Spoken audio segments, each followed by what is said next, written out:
Good day, everyone. It's me again, Rolina Manzanillo Fajardo, and for today we will be tackling about Farrell's collaborative circles. Farrell, because one of the main proponents of these collaborative circles is Michael P. Farrell. Michael P. Farrell is a clinical psychologist and, of course, a special education consultant. And he has a lot of published books, especially in the area of special education. Let us start our discussion by defining what collaboration is. When you say collaboration wherever you are, even when you are in your office, in classroom setup, or in other institution, collaboration is always there. Why? It's because when you say collaboration, there is a common goal. There is a common goal in which teamwork is very much important.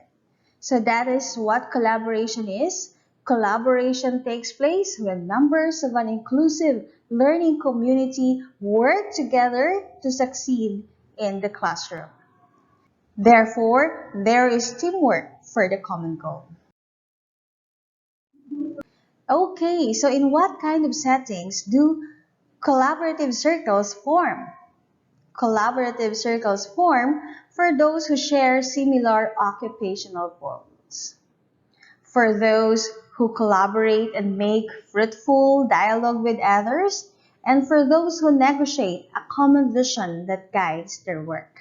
But in the context of special education, collaborative circles form with a common goal but with different discipline because the psychologist and the teacher, they do have this different discipline. The occupational therapist or the physical therapist, the parents might have different discipline, but in the context of the special education, they form collaborative circle because of the common vision. Because of the common vision for the learner or for the child. What are the stages of circle development? We have the formation stage, the rebellion against authority, the quest state, or the what we call as negotiation of new vision, the creative work stage, the collective action stage, the separation stage, and the nostalgic reunion stage.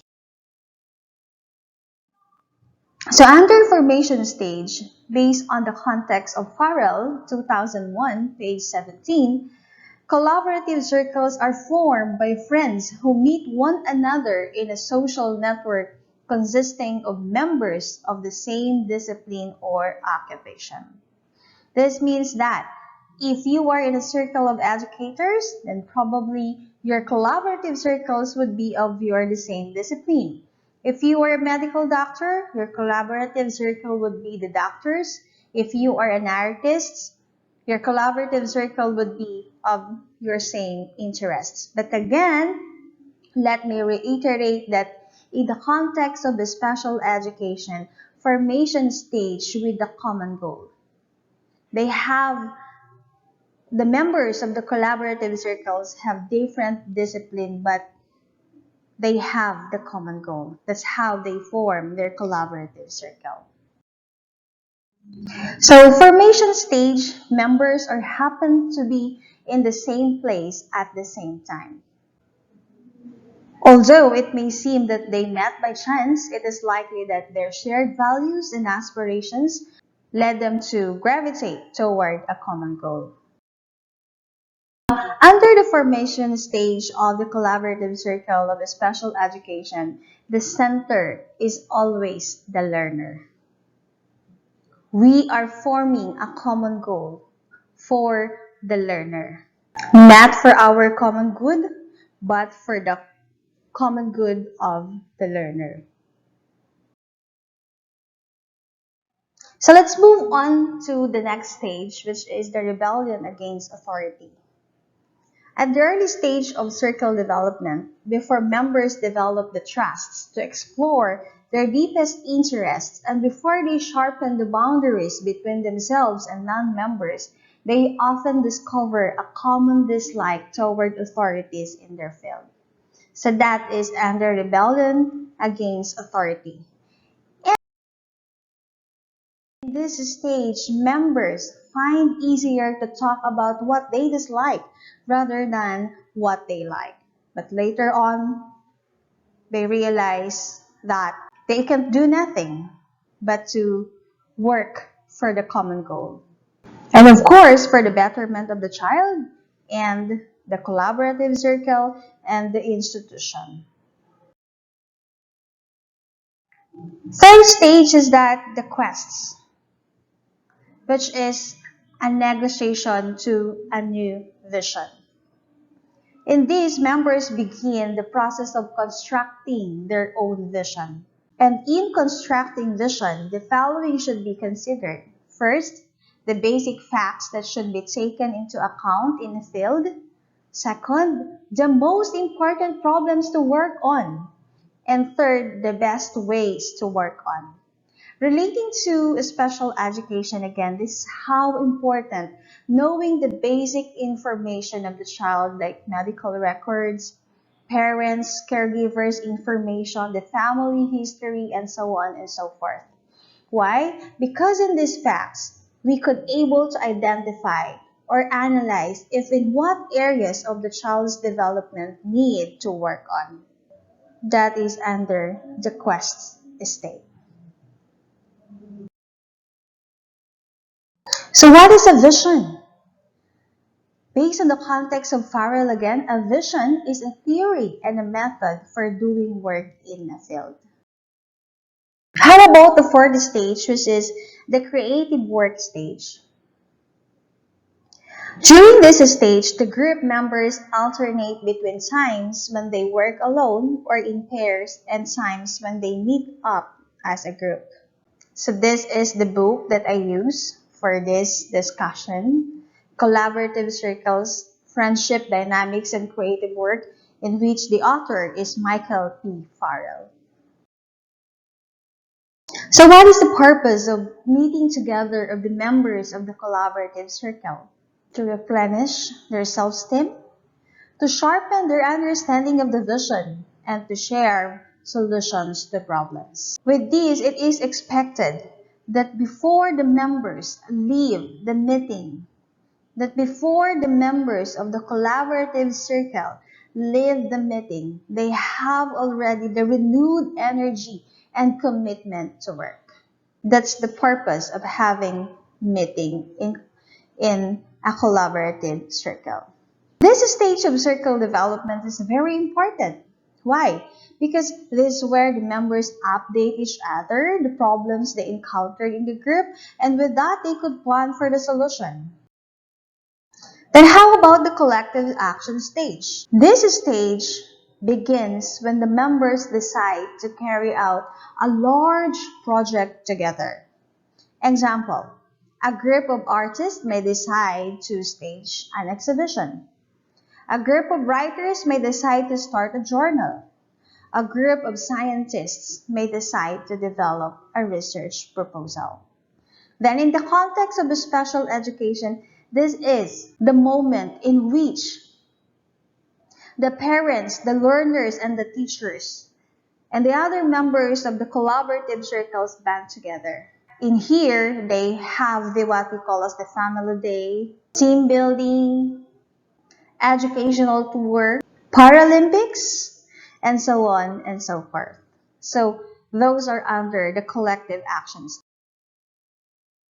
Collective, and in this collective action stage, it has been said by Farrell that new roles emerge as members divide up the labor of the project, make decisions, and become interdependent over a long period of time. Yes, it is true, because every time we have a program, every time we have an activity, we do give roles to the members of the collaborative circle. And with that, the decisions become interdependent.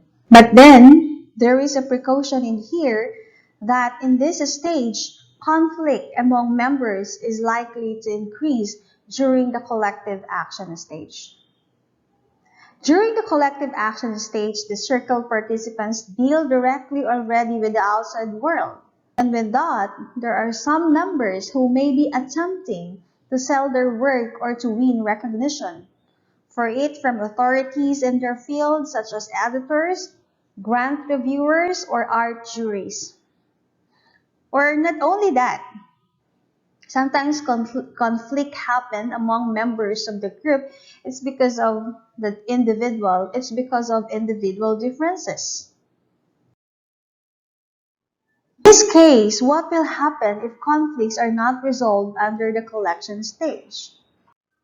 Separation stage comes out. And with this, conflicts may separate the group. Difficulties in decision making may lead some members to act without group support. And to the others, those who lead may be seen as disloyal to the group. But if there are conflicts, it would be better if we could find solution for this so that we could not have this stage which we call a separation stage. This is how important having grievance committee or the peacemaker in the group. Alumni representative. And what is the work or the role of alumni representative? Gathers information about the abouts of the others and may attempt to bring members back together. But then it has been said that although some reunions may occur, reunited circles rarely achieve the synergy they had in the earlier stage of their development. Before we end with our discussion, let me ask this question. Why do some circles flourish while others fall apart? Based on my source, Asylum, it's because one of the reasons is that content is not tailored to audiences. Just like when you are making your program, an extension program to the community, before you could make an extension program, you need to conduct first the training needs assessment or the community needs assessment. And based on the result of those assessments, then you could have already a comprehensive extension program. Just like with making an IEP for a particular child. Before we could make an IEP, we need to have first some observations. We need to gather first some data that we need in making the IEP. Guys, for our discussion with Farrell's collaborative circles. Just always remember that in this discussion, we relate Farrell's collaborative circles explanation into the context of the special education.